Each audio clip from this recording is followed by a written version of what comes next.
Okay, so this is the first type of method, and let's actually just take the remaining time to introduce yet another method of solving linear systems. It's called Gauss Seidel. Okay, Gauss Seidel is basically also decomposing a matrix, but previously we decomposed the matrix into diagonal and off-diagonal components.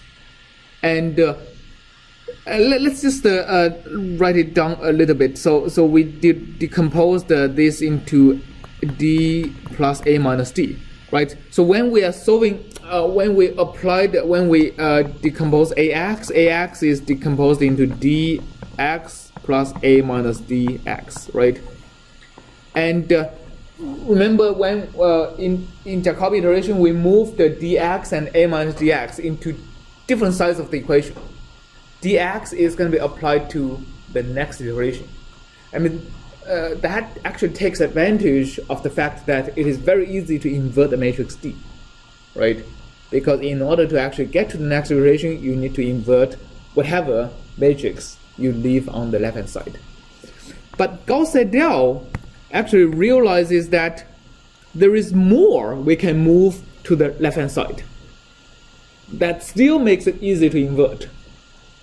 If I can decompose the matrix into D plus L plus U, so basically decompose the diagonal, the lower diagonal and upper diagonal components. Here the L and U are actually strictly lower diagonal and strictly upper diagonal. So basically even the diagonal terms are 0. All the diagonal components are moved into D. Okay, then instead of just moving D to the left-hand side, can you move more than that to the left-hand side while still making it easy to invert?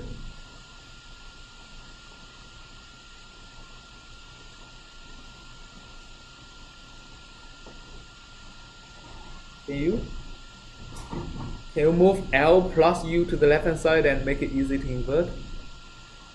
No? Huh?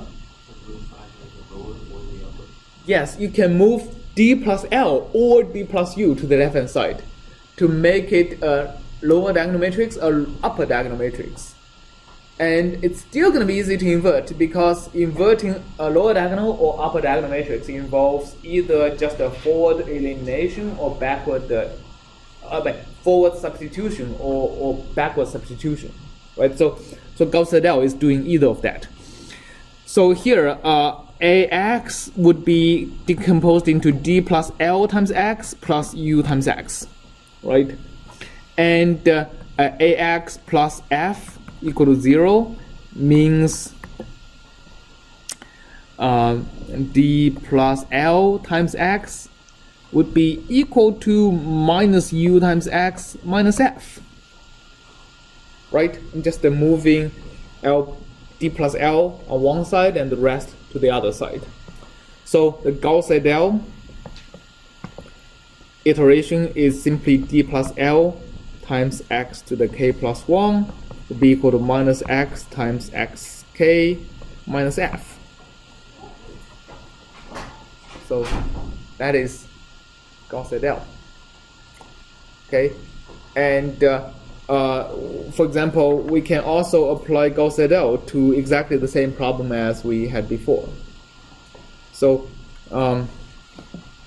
previously we had A equal to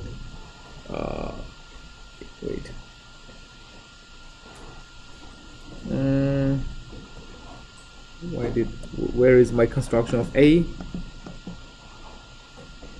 Yeah, okay. So I can copy here and paste over here.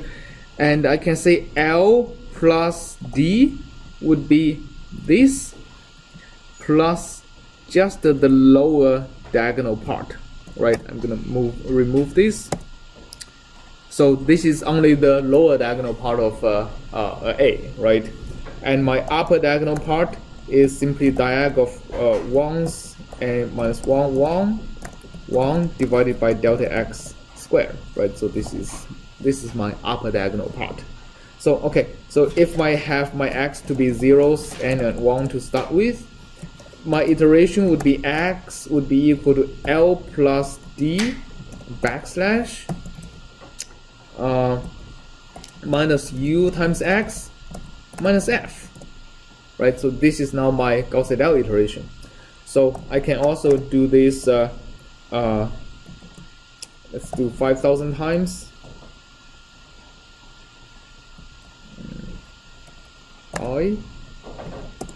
And I would apply my iteration, and so let's figure out how close I am to the true solution.